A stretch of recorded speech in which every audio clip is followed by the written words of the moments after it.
¿Qué es lo que te puede pasar si dejas de comer? ¿Qué es lo que te puede pasar si vomitas todo lo que ingieres? La anorexia es el primer trastorno mental con el número de muertes más elevado. Con la anorexia te puedes morir. Los trastornos alimentarios son trastornos emocionales, porque lo que está haciendo el trastorno es manifestar un sufrimiento a través de la comida. Yo creo que no llegué a desarrollar un TCA, pero esto me marcó. Si al final yo me quedo en casa comiéndome un brócoli y estoy amargada, pues es que ese brócoli seguramente te siente peor porque estás llena de culpa que si te vas a comer una pizza tranquilamente con tus amigas en un ambiente distendido, disfrutón. Ya no es solo lo que como, sino cómo me relaciono con ese alimento. En la anorexia el control es lo principal. Yo controlo lo que como. Las bulimias, por ejemplo, están muy relacionadas con la gestión de la rabia. En las obesidades la emoción fundamental es la tristeza. ¿Cuál es la línea que divide una persona que hace dieta de una persona que tiene un trastorno? Muchas veces una obesidad se usa como una manera de deserotizar mi cuerpo porque yo he sufrido un abuso sexual. Tú fíjate en lo que puede ampliar la perspectiva y lo reducido que vemos a veces esto del peso. ¿Cuál sería la manera más amigable de decirle a alguien con un TCA que cree que puede tenerlo? Esto no es algo que nos hagamos a posta o por falta de fuerza de voluntad. A veces se ven esto como algo superficial. Es que no quiere comer, es que está llamando la atención. Y no, tenemos que entender que esto es un problema. La mirada siempre tiene que ser de amor. ¿Estás familiarizada con el body positive?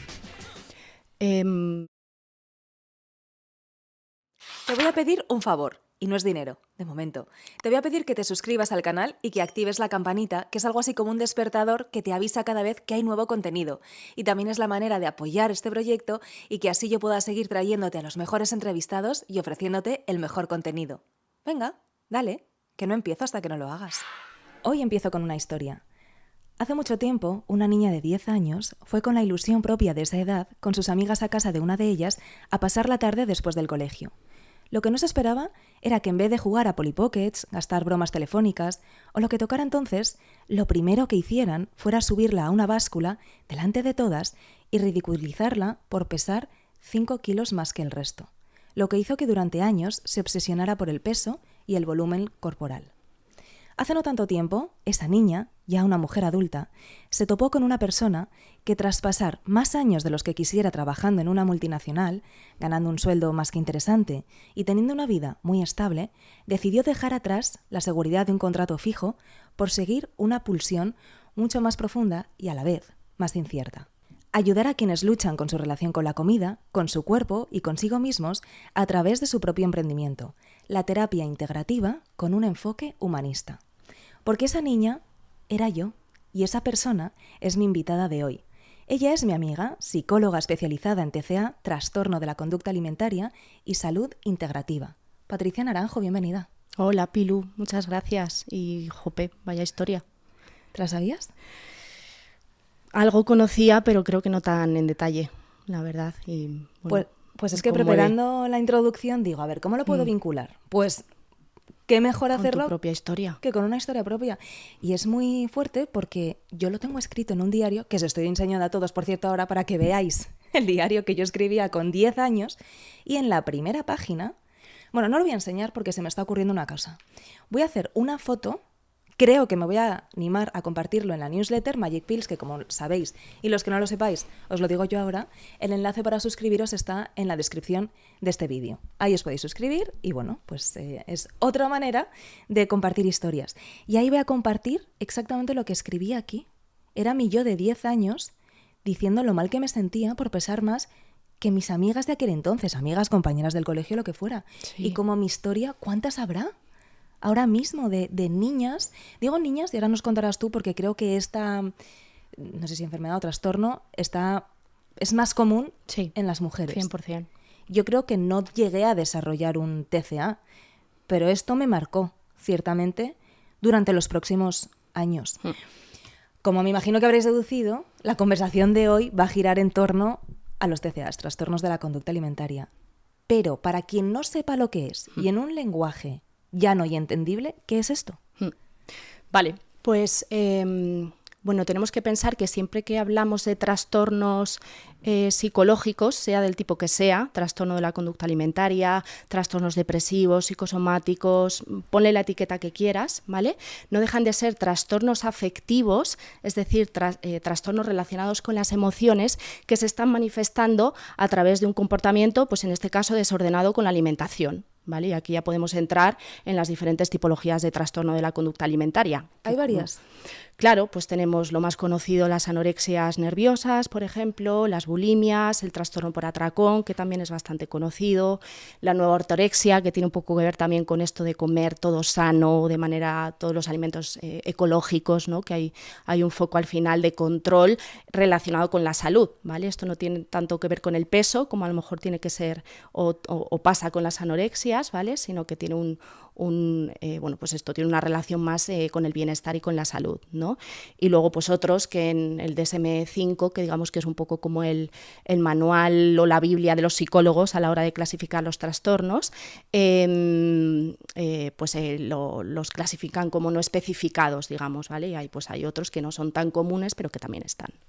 Mira, este episodio yo creo que no solamente es para las personas que padecen uno, sino para quien cree que convive con una persona que puede tener un TCA, o que tiene un amigo o una amiga cercana, o tal vez un familiar lejano, cercano, que vive en su casa, que comparte vida en el trabajo, o en el gimnasio, donde sea. Así que si tú crees que esto puede serle útil para esa persona, o a lo mejor eres tú mismo o tú misma quien lo está escuchando y se identifica, quédate porque seguro que Patri te puede ayudar.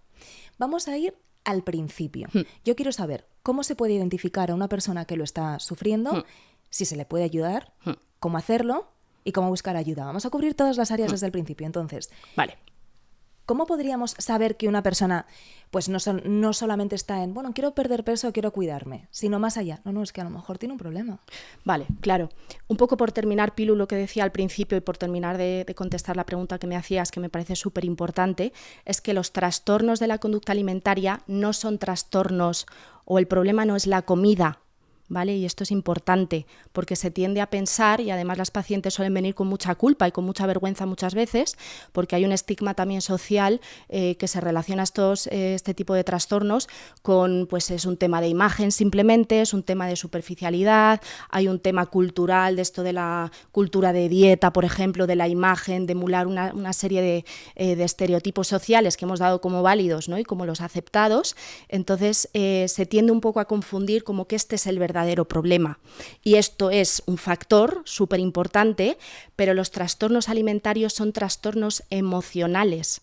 Y esto cambia muchísimo las reglas del juego, porque lo que está haciendo el trastorno es manifestar un sufrimiento de la persona a través de la comida, que la comida es una conducta social, que aprendemos, y aquí nos remontamos un poco a ver el origen de los trastornos, que se forman normalmente en los vínculos de apego con nuestras figuras de referencia, papá y mamá. Al final, ¿no? Entonces ocurre un fallo en la gestión emocional, digamos, del niño, de la niña en este caso, porque son trastornos que suelen estar más presentes, como tú bien decías, en mujeres, ¿no? En niñas, y desde ahí ese sufrimiento de esa persona encuentra esa forma de manifestarse a través de la comida.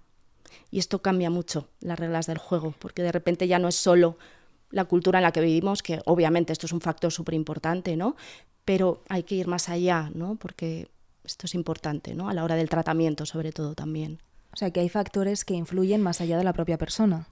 Claro, por supuesto. Yo siempre digo que el paciente no deja de ser el miembro del sistema, y aquí podemos entrar a hablar del sistema familiar, podemos entrar a hablar del sistema como algo más amplio, social, cultural, ¿no? Pero es la persona que levanta la mano, ¿no? Me gusta mucho esta frase de la persona tiene el síntoma, el paciente tiene el síntoma, pero la enfermedad la aporta el sistema. Y esto es súper interesante porque de repente estamos entrando a despatologizar este trastorno y a entenderlo como una forma de ajuste, como una forma de manifestar un desequilibrio que está ocurriendo realmente en el sistema. Los TCA se detonan en sistemas muy determinados, tanto familiares, sociales, por supuesto, ¿no? Tiene mucho que ver. Al final, hace 50 años a lo mejor no había tantos TCAs, porque hay algo cultural también, obviamente, ¿no? Bueno, es súper interesante porque a la hora también de prepararme el episodio he dicho, bueno, voy a ver cómo era el ideal de belleza hace muchos años, desde la antigüedad hasta ahora. No me acuerdo de todo, ya os lo digo. O sea, si queréis, es tan interesante que lo podéis buscar en Google y seguro que os aparece. Pero quiero decir, antes se asociaba la delgadez con enfermedad. Y sin embargo, el sobrante de carnes con abundancia. Se dibujaban a las mujeres bellas, digo así como entre comillas, con curvas pronunciadas, con caderas anchas, con pechos y cuerpos voluminosos, mientras que ahora lo bonito estéticamente o lo que nosotros Hablo en general porque si no es imposible hablar. Lo bonito estéticamente y que hemos dado por válido como bello es todo lo contrario. Lo delgado. Ahora estamos ya empezando a ver lo fit o lo en forma o lo fuerte también como algo bello. Y creo que en la época de los 80-90, con todo el boom de las películas de Hollywood y de las supermodelos de aquel entonces, es cuando se cambió mucho de paradigma. Porque en los años 50 también con Liz Taylor y otra serie con Marilyn Monroe y otra serie de actrices, volvíamos a las figuras voluminosas y curvas. Pero ahora no sé, la verdad, ni en qué punto estamos. Yo ahora mismo ya no sé en qué estamos. Y es verdad, y me imagino que mucha gente que nos esté escuchando, sobre todo mujeres, tendrán días en los que digan, es que hoy no me queda bien, nada, es que hoy me veo gorda, es que nada me sirve. Entonces, Claro. ¿qué tanto es el entorno y qué tanto es que a lo mejor no estamos en el peso ideal? Bueno, claro, primero tenemos que ver qué es eso de estar en el peso ideal, ¿no? ¿Ideal con respecto a qué? Ah, no lo sé, para eso ¿Cuál estás es tú. el ideal? Claro, pero ¿cuál Sí. es el ideal? Y fíjate, comentas algo súper interesante. El ideal hace un montón de años era otro. Sí. El ideal ahora, pues es esto, ¿no? Alguien muy delgado, muy fit también, que creo que esto cada vez está más presente también, ¿no? Como que hay una cultura del deporte, de tener músculo, de verte muy fit, esto que comentas, ¿no? Que creo que es súper importante. Ese es el ideal que hay ahora, ¿no? Entonces, si yo tengo un problema con mi autoestima, que está directamente relacionado con cómo me percibo a mí misma, con mi imagen hacia mí misma, dependiendo del momento cultural, dependiendo de la época de la historia, ese ideal lo voy a perseguir de una manera o de otra. A día de hoy, a través de ser más delgada o ser más fit, hace unos años el modelo a perseguir era pues este que comentas, ¿no? De este tipo de mujeres, pues que tenían otras dimensiones corporales, ¿no? Entonces, claro, no deja de ser. Si yo estoy a disgusto con mi imagen corporal, voy a buscar ese ideal en lo que en ese momento, en esa época de la historia, digamos, se considera ideal, se considera que es lo bueno, lo bonito, lo perfecto. Entonces, Es que yo no me imagino a la maja desnuda de Goya con cuadraditos. Me chocaría un imagínate poco. cómo sería la cosa. Claro. Claro. Pero ahora mismo, pues creo que dibujarían así. A ver, no sé si los pintores de entonces, digo Sí. ahora, la cultura de ahora. Sí. ¿Qué pasa? Me voy a desviar un poquito del tema, pero ya que estamos hablando de esto, ¿estás familiarizada con el body positive? Sí, pero ¿en qué sentido? En la cultura que hay, como la tendencia de parece que hay quien quiere esconder una falta de salud a través de la etiqueta de body positive. Que body positive es, pues, como aceptar de manera positiva tu cuerpo. Y está bien porque hay campañas que no solamente cuentan con modelos hiperdelgadas, sino con todo tipo de modelos de mujeres que cubran los diferentes cuerpos y los diferentes tipos. Y a mí eso me parece que está muy bien. Pero hasta qué punto, y vuelvo otra vez a ponerte un poquito la espada contra la pared, ¿eso está bien o no está bien? Claro, creo que hay varias cosas. Primero tenemos que ver qué es esto de aceptarnos, ¿no? A veces, y esto lo veo mucho en consulta, vienen pacientes como una idea de yo es que me quiero querer mucho, yo quiero querer todas las partes de mi cuerpo, ¿no? Y yo siempre les digo, este no es el objetivo, no se trata de que yo me mire al espejo y diga soy maravillosa, me encanta todo de mí, porque esto realmente sería no atravesar, que oye, que hay partes de mí que está bien que no me gusten. La cosa es que aunque haya partes de mí que no me gusten, yo sigo siendo una persona válida, sigo siendo una persona que tiene valor, que merece ser querida, que merece ser gustada por otras personas, ¿no? Entonces, no se trata de irnos al otro extremo de body positive, que creo que va un poco por aquí también la cosa, ¿no? Sino de voy a reconocer, bueno, todos tenemos defectos, yo me miro al espejo también y yo me dedico a esto y hay partes de mí que yo cambiaría, ¿no? Y no se trata como de pasar por encima de eso y de decir, pues me encanta todo de mí, soy la mejor, que a veces nos vamos a este otro extremo y que no deja de ser un mecanismo de defensa para no atravesar al final la aceptación, ¿no? Que aceptar es esto, es decir, hay partes de mí que no me gustan, hay otras que sí, pero aún así yo sigo siendo válida y me sigo queriendo, ¿no? Y está bien.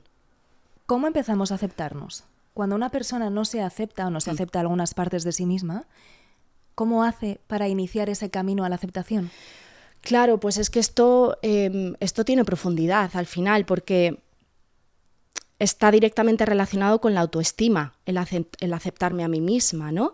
¿Qué es la autoestima? A mí me encanta definirla como la forma en la que me quiero está relacionada con cómo me han querido. Y aquí volvemos al sistema familiar, ¿vale? Si yo en casa no me he sentido aceptada tal y como soy, no me he sentido querida tal y como soy, y a veces es sutil, a veces no hay un comentario negativo, simplemente hay unas expectativas, por ejemplo, acerca de las cuales yo siento que no está bien ser quien soy y que por lo tanto tendría que ser diferente. Aquí es donde se produce una ruptura de la autoestima. El niño, la niña, por defecto, venimos al mundo con una autoestima flipante.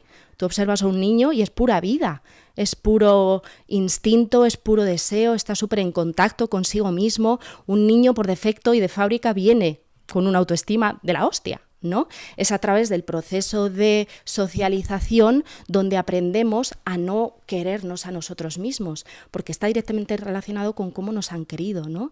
Entonces es importante revisar la historia de la persona e ir aquí, cómo se ha jugado esto en tu sistema familiar, cómo ha sido esto, dónde has sentido tú o de qué manera has sentido tú que no eras aceptada tal y como eras. Y esto nunca es un trabajo, y me parece importante dejar esto claro, nunca es un trabajo de culpabilización a los padres, ¿vale? Porque los padres hacen lo que pueden con lo que tienen, al final, ¿no?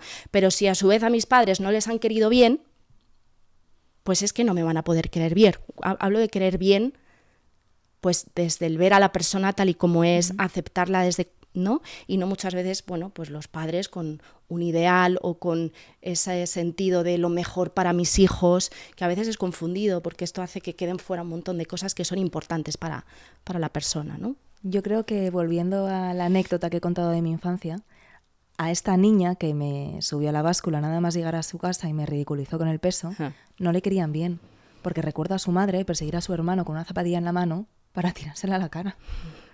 Sí, lo de la zapatilla es algo bastante habitual. Es que a día de hoy también.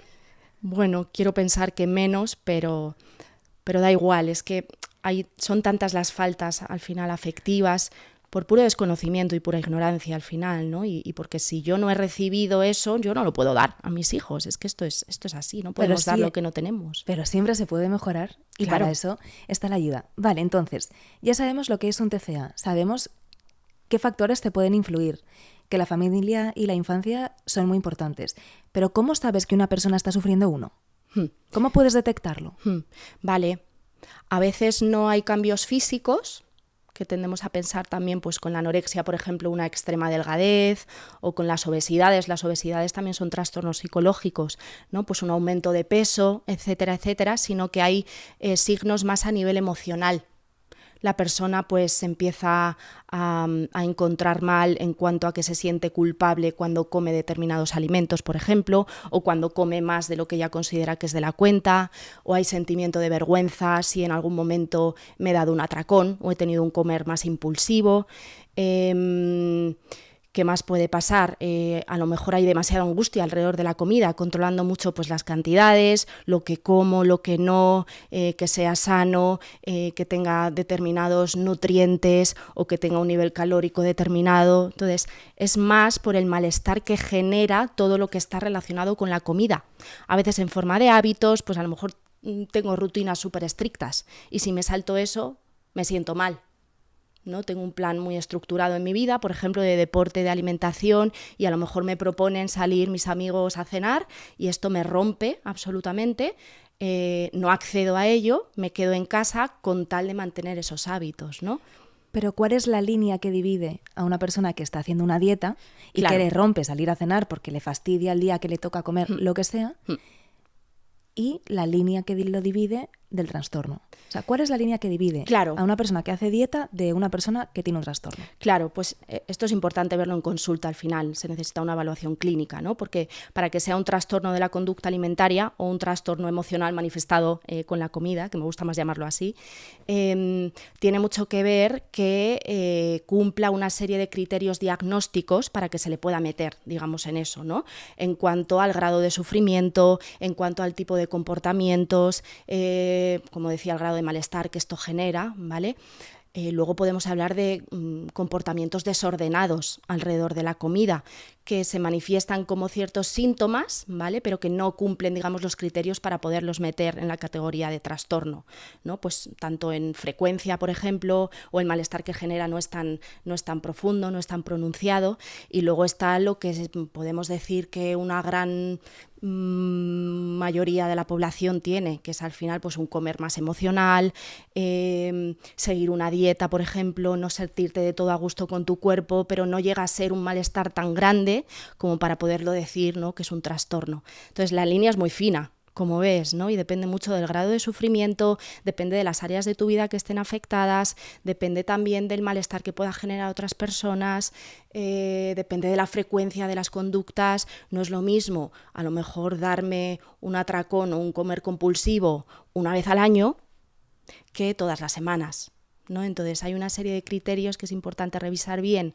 en consulta para poder determinar pues la gravedad del tema, ¿no?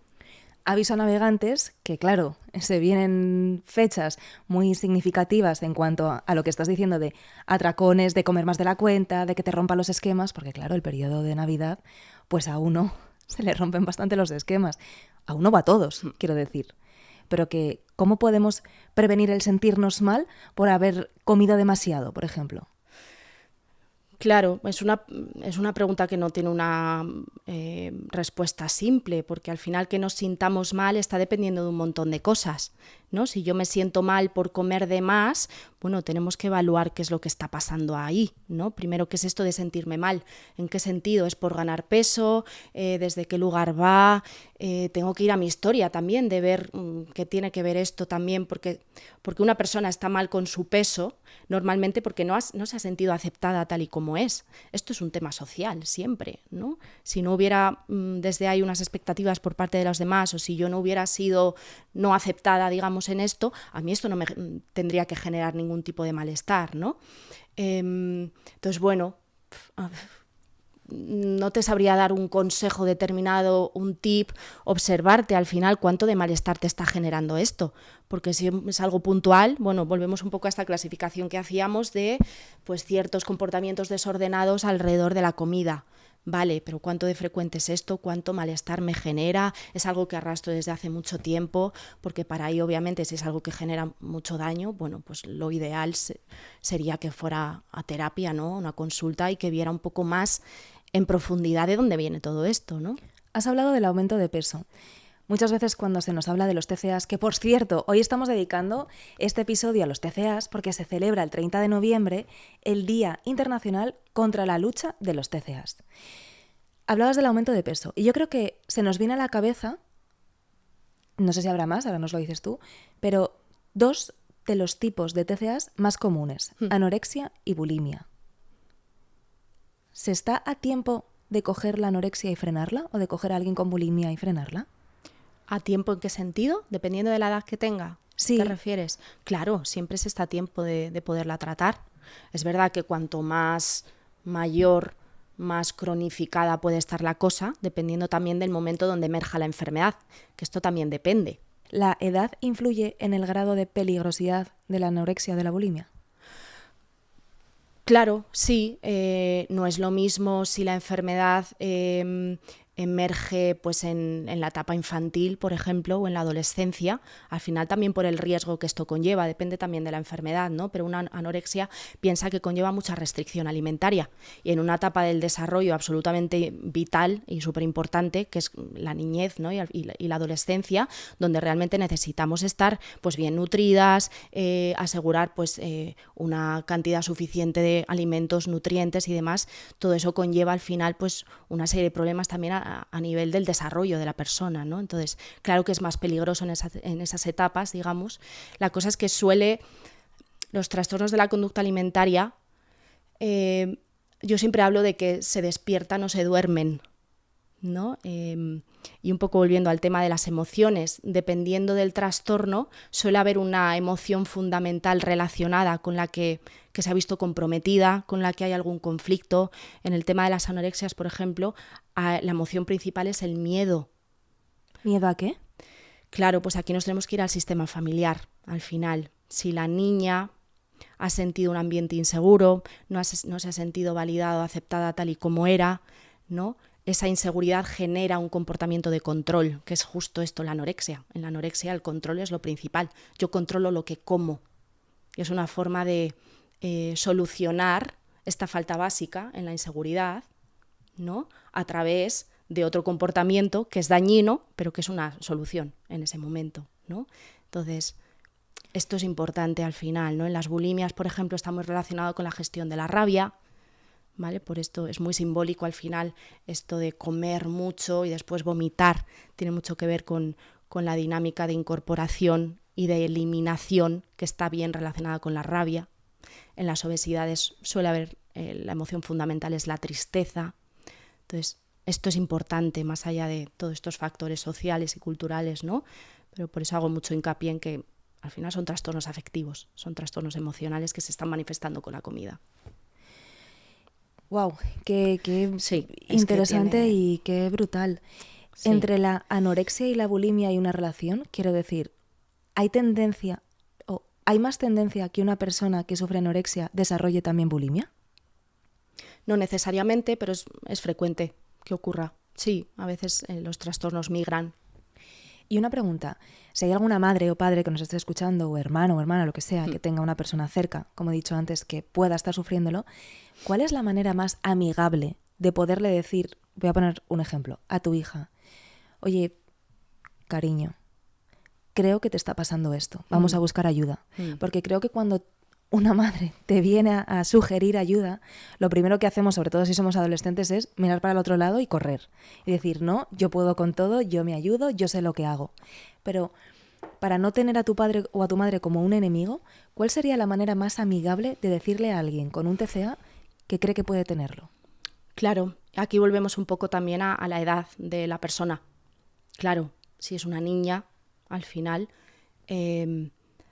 claro, no deja de ser las responsabilidades de los padres al final de esto, ¿no? Tenemos que entender siempre también la fase, digamos, de conciencia de la enfermedad en la que esté la persona. A veces llamamos, cuando la persona no es consciente de que tiene un problema, ¿no? Lo llamamos a veces como que está en una fase precontemplativa, claro, Patri, o de luna de miel. Pero me imagino que los padres no lo saben, no tienen ese conocimiento que tienes tú, por eso yo digo, ¿cuál es la manera más amigable para acercarte a tu hijo y decirle, oye, cariño, que a lo mejor te está pasando esto? ¿Por qué no vienes conmigo que te voy a llevar a un sitio a que te ayuden?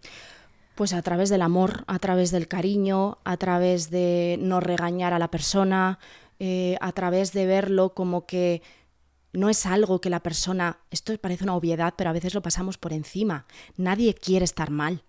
Claro. Esto no es algo que nos hagamos a posta o por falta de fuerza de voluntad o por una actitud determinada, que también hay mucho estigma, yo creo, con este tipo de problemas en cuanto que a veces se ven esto como algo superficial, es que no quiere comer, es que está llamando la atención, es que, ¿no?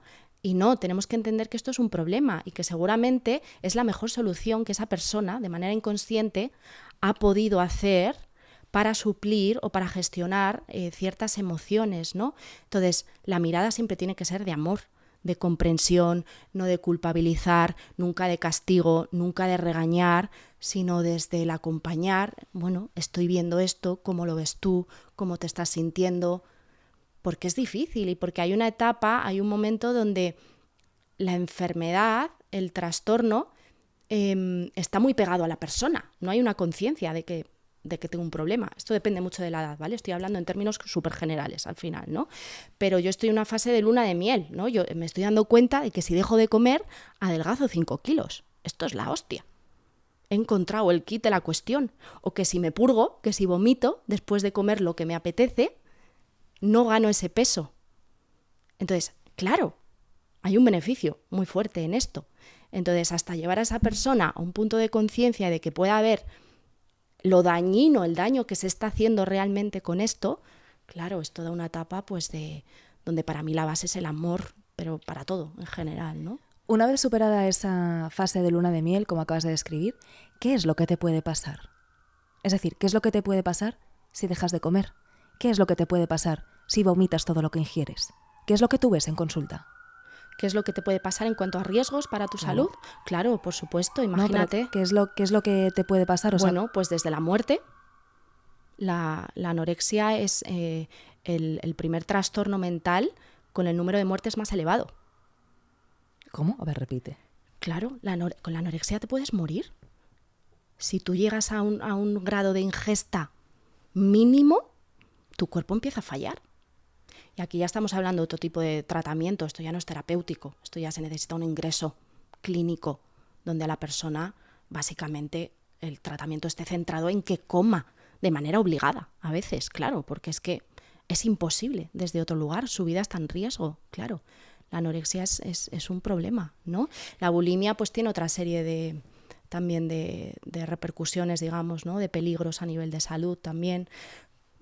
Piensa que son trastornos súper dañinos, absolutamente dañinos. No totalmente, pero si no te vas al extremo, que la consecuencia más fuerte es la muerte, ¿qué otras cosas te pueden pasar? Que tú me has contado que te gratifica mucho cuando tienes a una paciente que se le ha retirado la regla y gracias a ayuda psicológica le ha vuelto. Sí, claro, pues puede haber... Es que haber... tiene una palabra, pero no sé cuál es. Amenorrea. Eso.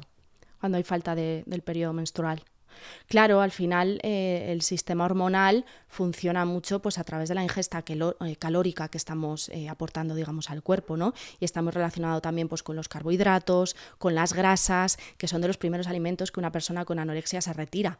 Todavía hay muchas creencias y se trabaja mucho también en consulta a la hora de cuestionar todas estas creencias que tenemos, ¿no? De los carbohidratos engordan o las grasas me van a hacer que me crezca el culo, yo qué sé, ¿no? Como que cada una viene con una creencia instalada, muchas son sociales, muchas son culturales, y hay que trabajar mucho también en desmitificar todo esto, porque muchas cosas no son reales, ¿no?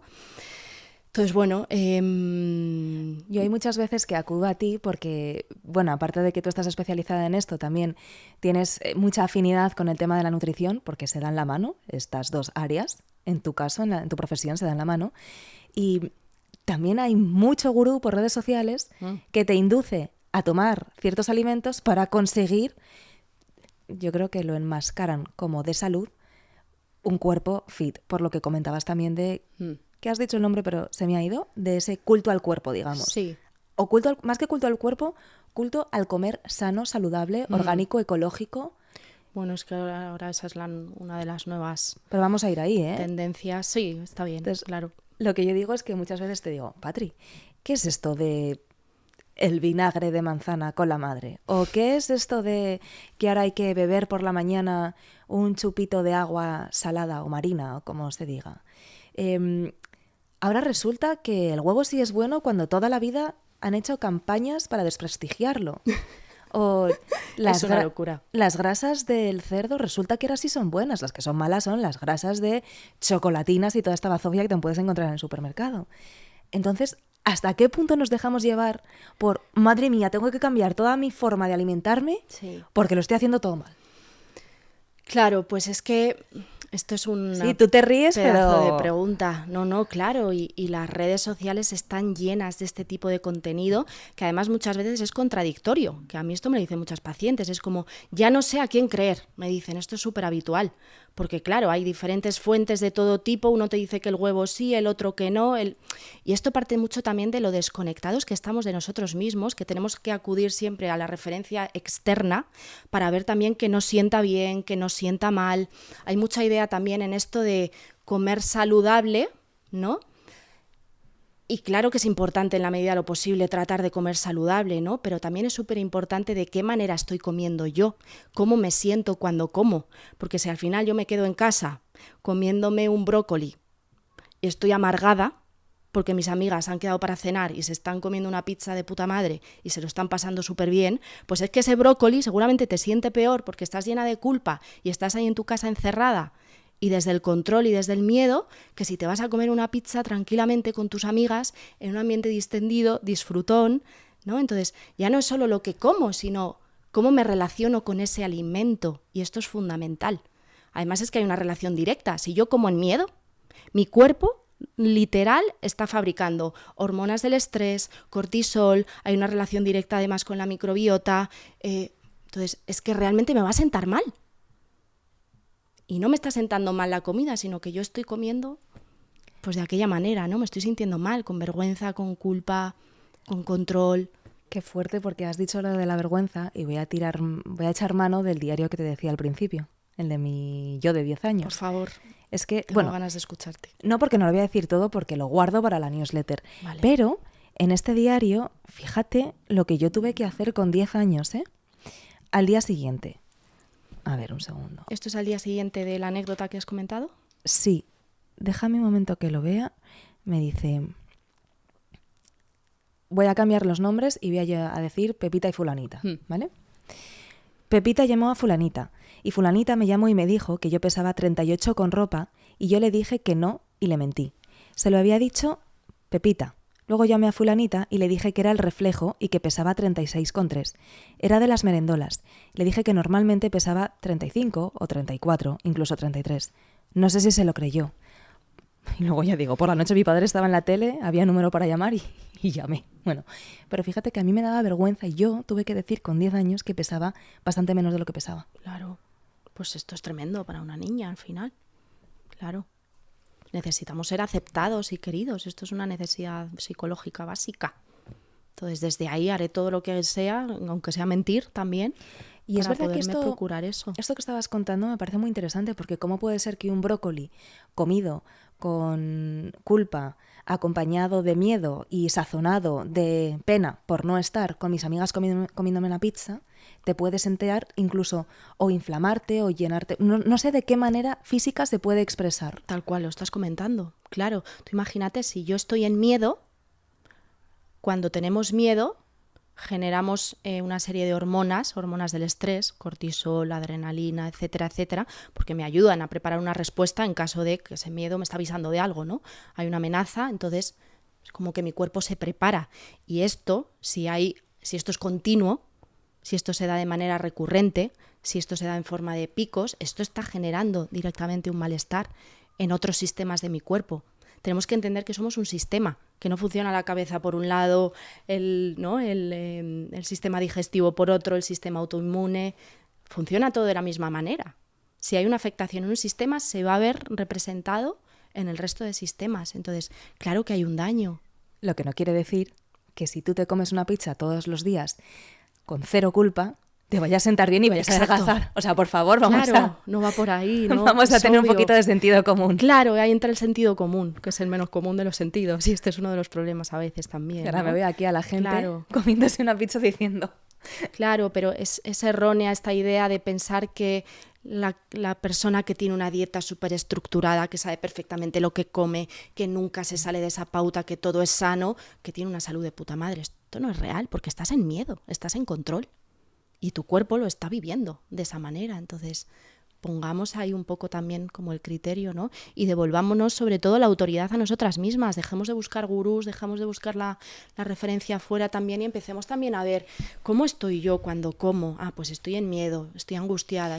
Empecemos a observar, a conectarnos con nuestro cuerpo, con las señales, que estamos súper desconectados por la cultura en la que vivimos. Y... Claro, pero es un poco complicado porque si tú ves...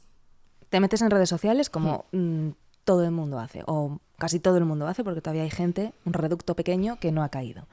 Y ves a una persona, aparentemente, claro, tú puedes juzgar por lo que ves, porque no la conoces.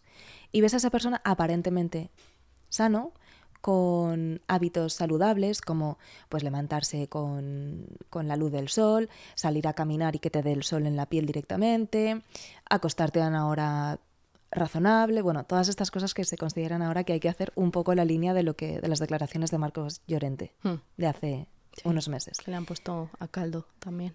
Sí, a ver, es que a lo mejor es un poco extremo lo de comer con la luz del día, o sea, cenar a las 5:30 de la tarde, yo qué sé. O sea, le sienta bien, le sienta bien. Pero si ahora coges tú, que nos estás escuchando desde casa, y empiezas a implementar todas esas normas que él hace, perdón, normas, esos hábitos que él hace, lo mismo acabas atacada porque no puedes. Absolutamente. Claro, por eso, ¿desde qué lugar?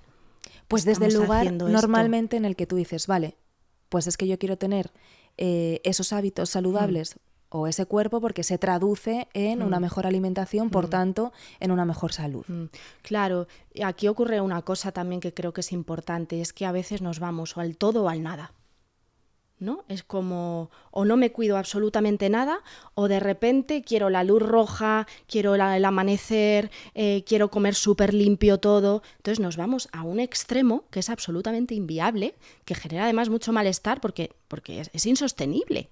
¿no?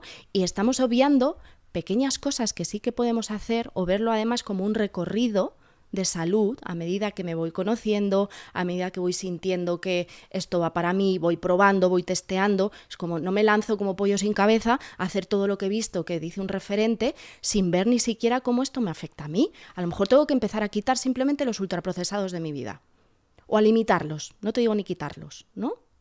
Y no vamos a la luz roja y a ver el amanecer. Patri, Esto es muy loco. di limitarlos porque yo te echo un bizcocho, ¿sabes? Claro, y me lo voy a comer luego muy a gusto. Está ultraprocesado Me encanta. por mí, manipulado por mí, pero está buenísimo. Yo me acuerdo que, hago aquí un pequeño paréntesis, que cuando hablamos de tener este chit chat y que vinieras al podcast, te dije, Patri, te voy a hacer bizcocho y lleva azúcar y lleva harina, aunque lleva una parte de harina de espelta y otra parte de harina de trigo, pero... ¿Por qué? Porque yo probé a hacerlo sin azúcar y con una harina solamente de espelta y otra integral me quedó un mazacote que no veas, que eso era incomestible. Entonces, yo soy un poco partidaria de si te vas a comer un bizcocho, cómete un bizcocho. Claro. Si te vas a comer una pizza, que no sea una pizza con base de coliflor, porque no es lo que pensamos como pizza, ¿no? Voy a enlazarlo con otro tema, y es que a veces nos premiamos con un alimento no saludable por algo que hayamos conseguido. Ejemplo, es domingo, hoy me pido pizza, hoy me pido una hamburguesa con patatas y con todas las salsas que haya posibles. ¿Eso está bien? Bueno, está bien o mal, pues vuelve a depender un poco de desde qué lugar lo hagamos, cuánto de frecuente es esto. A ver, por norma general, la comida no es un premio. La comida es una necesidad fisiológica y tiene una parte de disfrute, obviamente. Si no nos gustara comer, estaríamos muertos, ¿no? Esto es fundamentalmente adaptativo. Venimos codificados ya genéticamente, ¿no? Para que la comida sea un disfrute, para que nos estimule, para que pasen una serie de cosas, ¿no? Que hagan que ese comportamiento que es el comer se perpetúe, siga ocurriendo, ¿no? Entonces, vale, pero si esto lo tengo colocado en un lugar de, ¿no? Si ya he separado esa función y la he colocado en un sitio de que tenga que ser un premio, aquí puede ya haber un problema, ¿no? Aquí puede haber un tema en relación a esto. Pues ojo que a lo mejor lo tengo porque yo a veces me digo, hoy me pido, bueno, sí, porque no me la hago, ¿no? Como que es el premio de me pido una hamburguesa con patatas y no pasa nada, cero culpa. Y no me estoy después diciendo, porque me la he comido, no sé qué. Otra cosa es que me siente mal, que ese es otro tema. Claro, pero ¿premio de qué? ¿Por qué? ¿Cuál es el premio en cuanto a qué? Por lo bien que lo he hecho hoy, porque... No te sé responder a esa pregunta. No lo sé. Un premio porque sí, pues porque a lo mejor... Pues fíjate lo que te voy a responder. Llevo comiendo muy bien toda la semana, aunque para mí comer muy bien es como a mí me gusta comer. Y me quiero saltar un poco ¿cómo decirlo? Interesante. Me quiero saltar un poco los hábitos saludables de esta semana y comerme algo que sé que si me comiera todos los días no me haría bien. A eso voy. Vale, pero ahí no te escucho como premio, sino como una flexibilidad sana. Vale. ¿No? A priori. Sí. Te tendría que ver en consulta para evaluarlo más en detalle. ¿Me recibirías? Claro. Iría No con mi podría. diario. Te derivaría. Claro, no se puede, ¿no? Cuando eres psicóloga no puedes recibir... Pensé que era familiares. Normalmente que no haya un vínculo, da igual si es amistad o familia o lo que sea, pero que no haya relación, claro. Bueno, vamos a volver a tu consulta, que es donde estábamos. Hemos descrito lo que es un TCA, hemos dicho cuáles son los factores, hemos alertado de lo que te puede pasar y las consecuencias, de cómo detectar a una persona cercana que pueda tenerlo, pero no hemos dicho todavía cómo se puede ayudar y los beneficios que puedes tener cuando dejas atrás un trastorno así. Que a lo mejor cuando tú le cuentas a alguien lo que puedes ganar desde los beneficios, te hace más clic de lo que puedes, de escuchar lo que puedes perder. Bueno, claro. Bueno, el beneficio principal es dejar de ver tu cuerpo como un campo de batalla. Que es así, literal. O sea, hay un conflicto brutal con el cuerpo, manifestado en el cuerpo. No solo por el tema de la imagen, ¿vale? Sino porque, claro, al final una conducta de restricción o de vomitar, pues esto tiene una afectación en nuestro organismo brutal, ¿no? Entonces ya en ese sentido, a la hora de que nos vamos a sentir, pues mucho mejor, ¿no? Con nosotras mismas, vamos a salir de ese modo lucha, ¿no? Donde este tipo de trastornos te mantienen. Es una lucha constante, ya sea por control, ya sea por culpa, ya sea por vergüenza, ya sea por lo que sea, hay una lucha.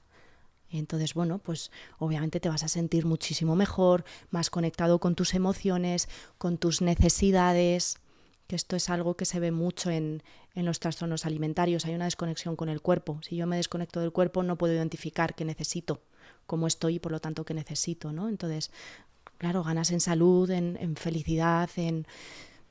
Odio la palabra felicidad, bórralo, luego lo quitamos, pero en bienestar, me gusta más. No, ahora Es que esto de felicidad no me voy gusta a ahondar nada. en lo de la felicidad, que es una...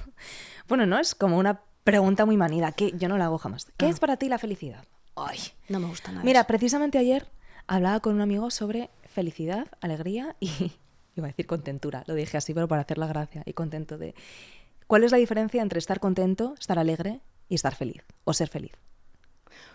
Bueno, claro, estar contento habla de una emoción y las emociones nunca están sostenidas en el tiempo. Una emoción, por definición, ocurre en un momento determinado, cumple su función, si la puede cumplir, y desaparece, ¿no? Y la felicidad, por lo que entiendo, por lo menos el significado que hay alrededor de este término, ¿no? Es algo más como algo permanente, ¿no?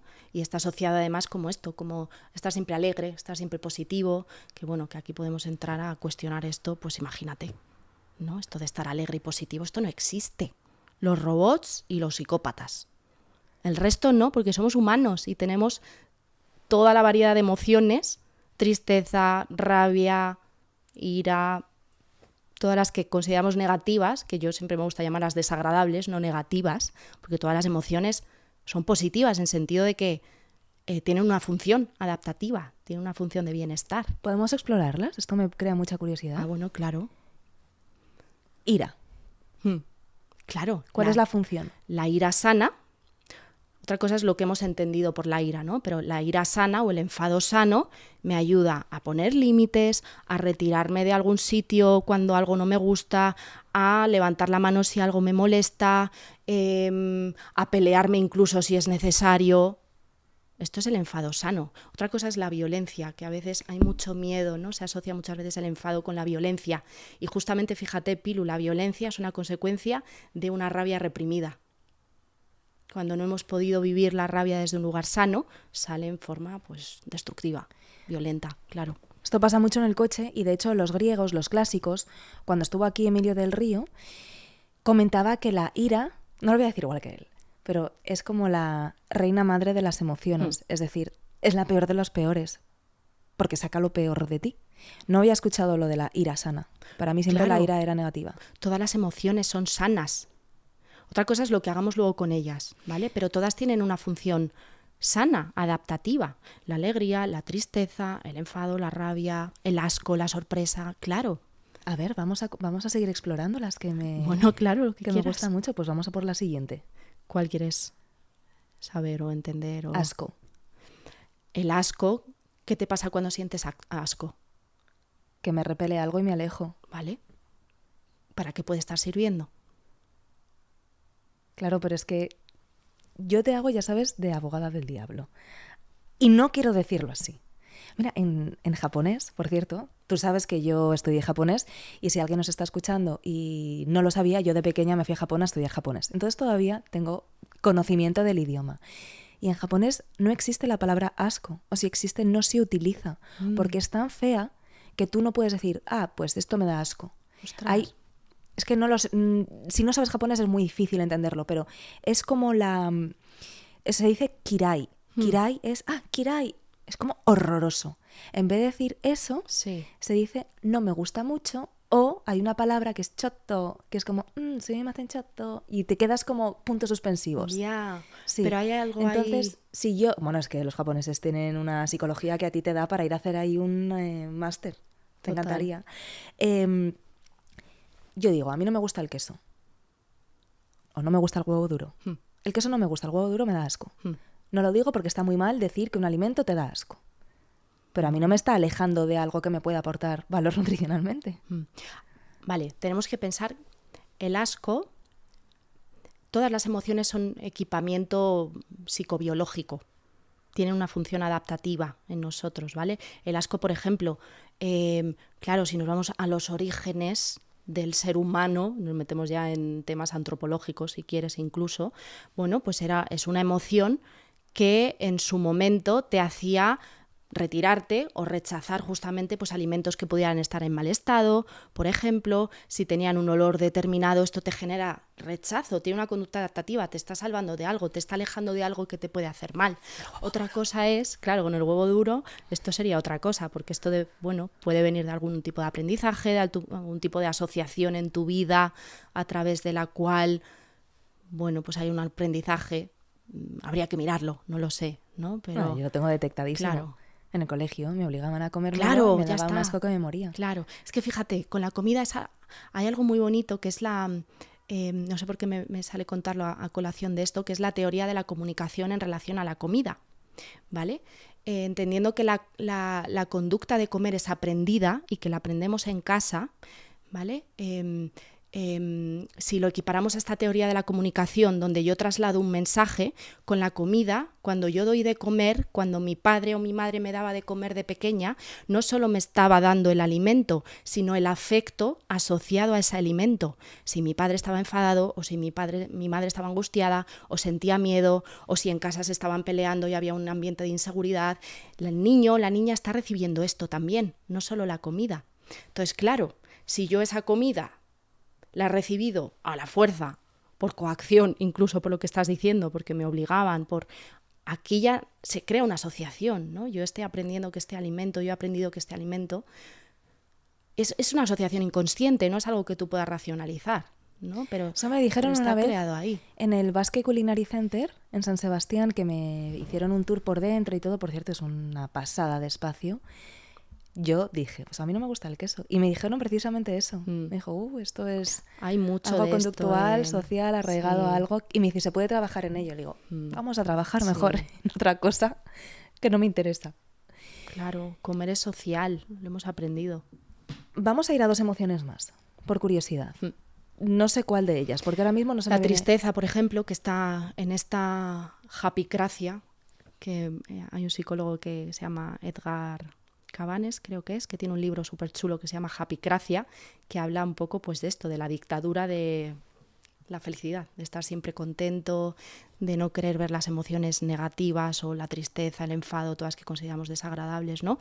Pero todas tienen una función. Si volvemos a la tristeza, que es una de esas emociones también que están súper denostadas, ¿no? Claro, cuando uno se siente triste, esto es una invitación a ir hacia adentro, a reflexionar, a ver cómo estoy, qué me está pasando en mi vida. Es una invitación a ir hacia adentro. Si la escuchamos, puede cumplir su función. Si nos peleamos con ella, es cuando esto se puede convertir en otras cosas, cuando no desaparece o cuando no la hemos podido gestionar, digamos, de una manera adecuada. Vale, tú que lo tienes tan detectado y sabes cómo hacerle frente a esas emociones que van apareciendo, ¿cómo podemos hacerle frente los demás? Pues todo esto pasa primero por empezar a conectarnos con nosotras. Las emociones se manifiestan en el cuerpo. Trabajo mucho en consulta, no solo es una terapia verbal, sino trabajamos con el cuerpo también. ¿Cómo estás? ¿Qué sensaciones hay en tu cuerpo cuando me hablas de esto, por ejemplo? Y ahí llevas a la persona que se pueda conectar. Cuando yo me siento enfadada, esto es porque no nos fijamos, porque no estamos absolutamente desconectados, pero cuando yo estoy enfadada, mi cuerpo lo está manifestando de alguna manera. O siento más energía, empieza a fijarte, o siento más energía en las manos, o de repente tengo aquí un nudo, o me empiezan a pasar cosas. Si yo estoy triste, me están pasando cosas también. Además me gusta mucho, a veces tiro mucho del refranero español, con ciertas expresiones, que hay una sabiduría en el refranero español absolutamente brutal. Y yo esto con mis pacientes les digo muchas veces como... Me encanta. Claro, cosas como, ¿has escuchado esta expresión de ir con el culo apretado? Sí. Que está muy relacionado con el miedo. Claro, porque cuando uno tiene miedo, hay algo que se tensa. Contrae los esfínteres. También, estamos relacionados también con el control de los esfínteres también, ¿no? Como que se nos suelta la tripa a veces, ¿no? Entonces, ocurren cosas en el cuerpo. Si aprendemos a escuchar esto, es cuando vamos a poder hacer un manejo de esa emoción, si quieres poner algún nombre. Pero si no me entero, Y la tendencia es a no enterarme, porque vivimos en una cultura de la inmediatez absoluta, donde nadie para, nadie está nunca solo, nadie está consigo mismo. Huimos de esto, porque conectar con nuestras emociones tampoco es fácil. ¿Siempre estamos sintiendo una emoción en algún momento del día? No necesariamente. Por ejemplo, ¿tú ahora sientes alguna emoción? Bueno, yo ahora lo que puedo estar es un poco más nerviosa, quizás, por la exposición que supone esto. Claro, y esto está relacionado con el miedo. Hay cierto miedo, que por una parte es adaptativo, porque me hace pues estar aquí presente contigo, tener cierta responsabilidad también con los espectadores, por ejemplo, a la hora de no decir tonterías, ¿no? Pero por otro lado puede ser muy limitante si esto le doy... Uy, si la escucharais fuera de micrófono, la de tonterías que dice todo el tiempo. Es broma. No, no es broma. Es verdad. Ya. No, pues mira, acabo de recordar algo que me enseñaste tú hace tiempo que seguramente no te acuerdas, pero a mí se me quedó marcado. Y es los prejuicios. Porque también están muy denostados. La gente que, oye, es que tienes un prejuicio de tal y tienes un prejuicio de cual. Es como que está muy mal tener prejuicios. Y tú me dijiste, está muy bien tener prejuicios. Porque cuando tú vas por la calle y tienes un prejuicio de que el de enfrente tiene mala pinta porque va de oscuro, yo qué sé. Todos sabemos lo que es que alguien tenga mala pinta. Lo que haces es, en vez de permanecer cerca, o te cruzas de acera y te vas por otro camino y tiendes a evitar el peligro. Claro. Que lo mismo, esa persona no te iba a hacer nada, pero los prejuicios te dan información. Absolutamente. Tú misma lo has dicho. Claro. La cosa es que yo pueda cuestionar ese prejuicio después, ¿no? Que no sea algo... Pero a priori, si lo escucho, bueno, de algo me está alertando. Por lo menos voy a escucharlo. Sin embargo, José Antonio Marina, filósofo que también estuvo aquí, tiene en su libro escrito y dice que los prejuicios es estar completamente convencido de algo de lo que no tienes ni idea. Para mí, no quiero discutir a este señor, ni mucho menos.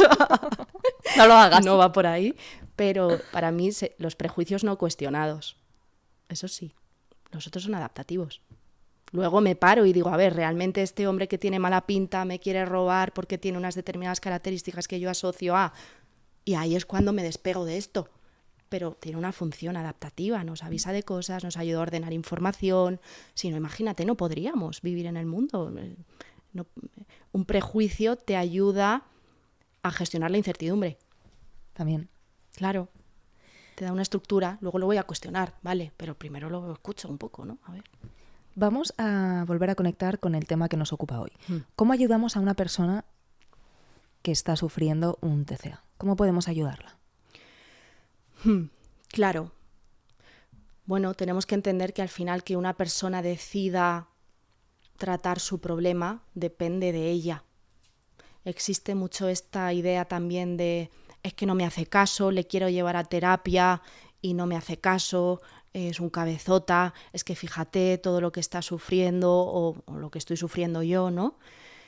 Y claro, siempre podemos hacer un trabajo de acompañamiento de esa persona.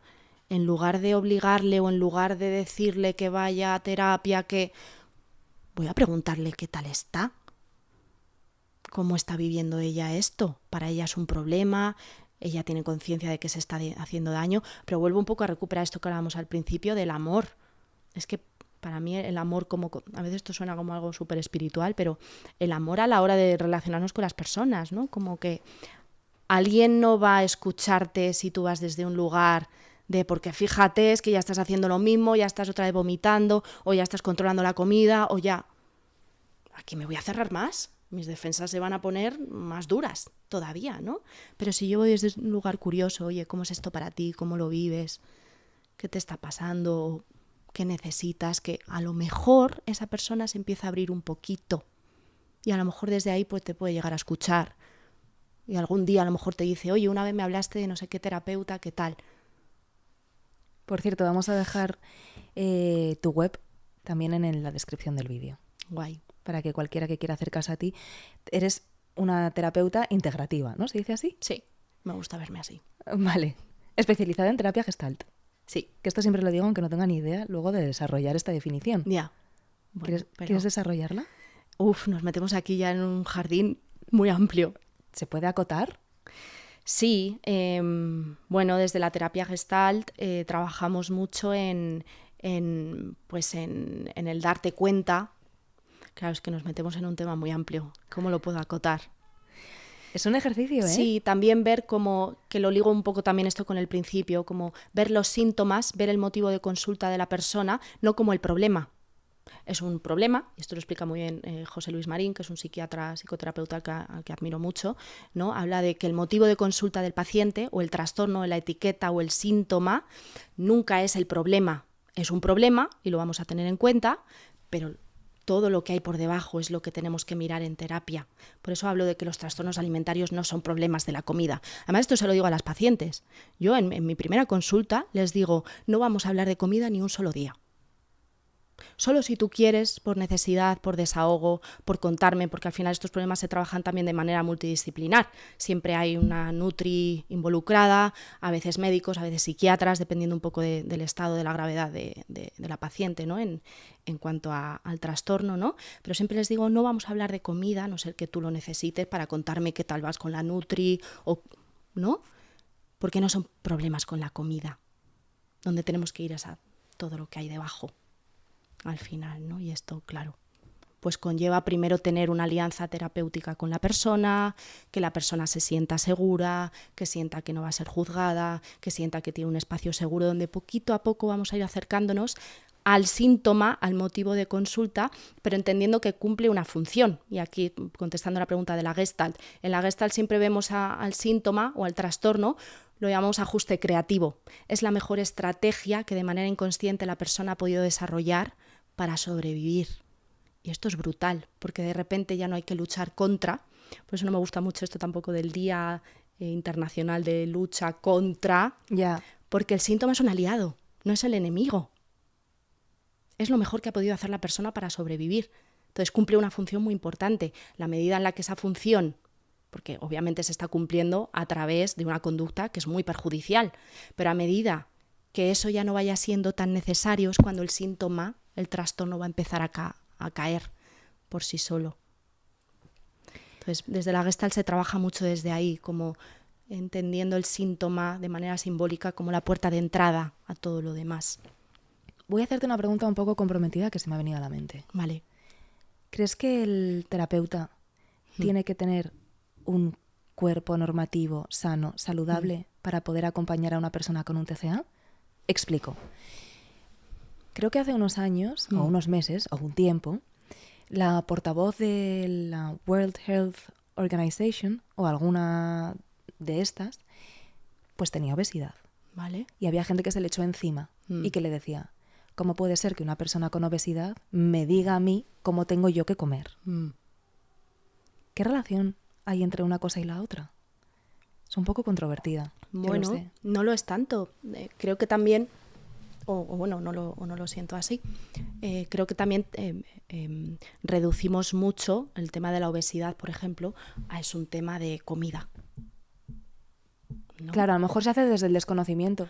Claro, pero una persona que tiene una obesidad a lo mejor está comiendo bien realmente, a lo mejor come de manera saludable, a lo mejor hace ejercicio, porque es que la obesidad también es psicológica, ¿no? Y muchas veces, y pongo un ejemplo un poco drástico, pero que es así, muchas veces una obesidad se usa como una manera de deserotizar mi cuerpo porque yo he sufrido un abuso sexual. Mi cuerpo se vuelve fuera de lo normativo, se hace poco atractivo para evitar gestionar la angustia que me produce que alguien pueda abusar de mí. Tú fíjate lo interesante de esto y lo que puede ampliar la perspectiva y lo reducido que vemos a veces esto del peso, de alimentación y ejercicio. Y hay un montón de variables, ya nos podemos meter a nivel fisiológico, incluso hormonal, autoinmune, de un montón de sistemas de nuestro cuerpo que están impactando en eso, ¿no? Entonces, reducirlo a que esa persona está siendo portavoz de salud y no se cuida o está obesa me parece muy arriesgado, muy reduccionista, absolutamente absurdo. Bueno, es que ahora hay muchos argumentos que son muy reduccionistas. Ya, todo. Por eso.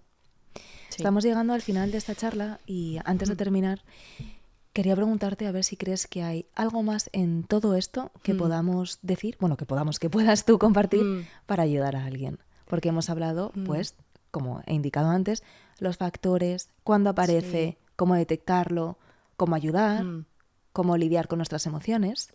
¿Qué más se puede hacer? ¿Qué más se puede hacer de cara a que sientas que tienes un problema y que... A salir ¿A salir? de ello, si lo tienes, a salir de ello. Vale. Bueno, ponerte en manos de un profesional. Es que son trastornos muy complejos. Uno solo no puede salir, depende del grado. Volvemos un poco a lo mismo. No es lo mismo tener un trastorno diagnosticado como tal que tener ciertos comportamientos desorganizados alrededor de la comida.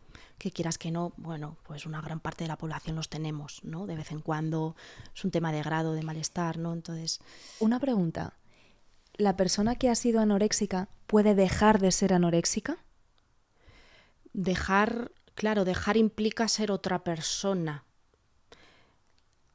Me explico. A mí me gusta verlo más desde un lugar de activar y desactivar la enfermedad. Qué bien. Y esto es mucho. Claro. Es que yo recuerdo a un tío mío, que falleció ya hace años, él fumaba y dejó de fumar con terapia. Y recuerdo que decía que le hacían decir en alto que él ya no era yo no soy un exfumador, soy una persona que no fuma. Como quitarse una piel para que le naciera otra. Claro. Entonces, no sé si eso tendría una relación aquí o no. Ya. Bueno, o sea, y también por ver qué porcentaje de recaída puede haber. Claro, pues esto es importante porque a lo largo del tratamiento suele haber recaídas. ¿Sí? Sí, claro, es parte del proceso. Yo esto se lo comento a las pacientes también desde el principio. Claro que va a haber recaídas. El proceso no es lineal. Siempre les explico que hay una tendencia alcista, pero que en esa tendencia alcista, obviamente si el tratamiento se va dando bien y se va cubriendo lo que se necesita, pero que hay picos, hay altibajos, hay momentos en la vida en los que se activa ese TCA, hay otros en los que está menos presente. Cuando se activa tengo que ver qué está pasando, qué me está pasando, porque algo en relación a las emociones está pidiendo, digamos, que ese síntoma vuelva a acudir al rescate para gestionar algo que no sabemos gestionar de otra manera, ¿no? Entonces, a medida que vamos ayudando a la persona a que genere sus propios recursos, a que se conozca más, a que sepa relacionarse con sus emociones, a que haya podido hacer un trabajo de hablar de sus experiencias traumáticas, que hayamos podido trabajar a nivel biográfico su historia, su vida, es como que el TCA ya pierde su función. Entonces está menos activo, pero bueno, es una tendencia, es algo que es un ajuste que mi organismo ha necesitado hacer y por lo tanto está muy fijado en mí, ¿no? Una recuperación 100% desde el punto de vista de que esto ya sea algo absolutamente ajeno, que, bueno, se puede dar, ¿no? Pero también me gusta a veces ser realista un poco con que no deja de ser el tratamiento con las decisiones que vamos tomando en el día a día, ¿no? Con lo presente que sintamos esa voz, que al final no deja de ser una voz que hay que trabajar en despegar también de la persona. Y por cerrar, ¿qué mensaje te gustaría dejar? Bueno, pues sobre todo porque lo veo mucho en mis pacientes, ¿no? Normalmente vienen con mucha culpa, vienen con un sentimiento de sentirse defectuosas, de sentir que no están bien, de sentir que son raras, de sentir que no tienen la suficiente fuerza de voluntad y por lo tanto les pasa esto, vienen con mucha culpa. Entonces, si hay algo de lo que yo me siento orgullosa en general de mi trabajo, es de ayudar a la gente a que cargue con menos culpa. Siempre les explico que tú has venido a consulta porque eres la persona del sistema que está levantando la mano en cuanto a una enfermedad que porta el sistema, que no lo portas tú, ¿no? Entonces, cuando empezamos a ver todo lo que conlleva un TCA, cuál es el origen, cuál es el caldo de cultivo, cuáles son los detonantes, la persona empieza a entender. Claro, es que esto no es algo que me haya pasado a mí porque sí, o porque no tengo la suficiente fuerza de voluntad, o porque fíjate en redes sociales, es que me fijo en no sé qué, o porque me preocupa estar delgada para que me quiera no sé. Esto es lo superficial, ahí no está el problema. Entonces, esto es muy, muy aliviador para la persona, mucho, ¿no? Y creo que esto, sí. Pues espero que todo el mundo tenga en cuenta este mensaje esperanzador y también de alivio para quien lo está padeciendo, quien tiene a alguien cercano. Y con esto ya concluimos esta parte tan interesante, porque yo claramente desde fuera tengo una visión que no es nada cercana a lo que le pasa a una persona en la vida real con este tema. Claro. Así que muchas gracias por haber compartido tu experiencia, por haber venido aquí a tu primera entrevista, todo hay que decirlo. No, ya he hecho más. Ah, ¿has hecho más? Sí, claro. Pero no sin un canal tan importante como este, Eso ¿no? desde luego que no. Ah, hombre, solo faltaba ahora. Patricia en todos Eso los sí platos. es verdad. ¿No me has visto? Sí, En La Sexta. sin parar. Qué mala eres, ¿eh? Pero voy a No, ponerte Pilar. a prueba como amiga y a ver si sabes cómo termina este podcast. O sea, esto es como lo del hormiguero, la pregunta esta que llamaban a la gente por teléfono. Sí, ¿qué es lo que quiero? La tarjeta del hormiguero, Esto. ¿no? No me hagas ¿Sabe usted esto, qué es lo Pilu. que quiero? Hombre, te tendrás que saber cómo termina este podcast, las dos preguntas, ¿no? Y colorín colorado, este podcast se ha acabado. Mira, te desamigo, te desheredo como amiga. Siempre termino con un beso y un adiós. Un beso a alguien o algo que te haya gustado mucho y un adiós a todo lo contrario. Un beso metafórico y una patada metafórica. Y siempre digo que no un beso a tus padres o a tus hijos o a tu novio. O sea, un beso metafórico. A algo que te haya gustado mucho. Vale. Un beso a mi proceso de reinvención profesional, que lo he vivido con muchos miedos, pero también con mucha pasión, con muchas ganas, con mucha motivación. Con mucho apoyo de alguien cercano, como por ejemplo... Piluca Íñigo. Ajá. Uy, me ha salido tu voz un poco. Sí. Jamás podría hacerla, en realidad. Vale, eso, un beso. ¿Y lo otro qué era? Un adiós. A todo lo contrario. Una patada. Algo que no te guste nada. No tiene que ser algo súper trascendental. A lo mejor No. hoy te has topado con algo que no te haya gustado Uy, nada. yo es que me pongo muy trascendental todo el tiempo. Pues no, bájate Sí. de la trascendencia. Pues un adiós a mi... Mira, un adiós a mi autoexigencia. Porque yo soy psicóloga, pero soy humana también. Y tengo mis taras. Y esto es importante también decirlo. ¿Le estás dando un adiós real? Porque ¿cuánto tiempo vas a tardar en volver a dejar que la autoexigencia aparezca? Bueno, pero Que nos conocemos. va a estar siempre. Es mi amiga. La cosa es que ya la conozco, hablo con ella, le pido que baje un poquito el volumen. Tu autoexigencia aparece en las circunstancias que menos debería aparecer. Está todo el tiempo, sí. Con gente y en situaciones que menos deberían aparecer. Pero la digo adiós por hoy. Porque me he sentido súper cómoda aquí. No ha parecido tanto. Sí, estoy contenta Me alegro. en ese sentido. Bueno, pues yo te digo adiós a ti, porque no te acordabas de estas preguntas y porque realmente esto ya ha terminado. Así que muchas gracias, Patri. Ahora sí que Gracias, vamos Pilu, a ti. a disfrutar del bizcocho. Cero culpa, cero exigencias, todo el sabor del mundo y sobre Por todo favor. todo el cariño. Y a vosotros, gracias por haber estado al otro lado como siempre y si acabas de llegar hasta el canal y te has topado con esta entrevista como la primera, gracias y bienvenido. Espero que te quedes. Gracias, Patri. Gracias, Pilu, a ti, un placer.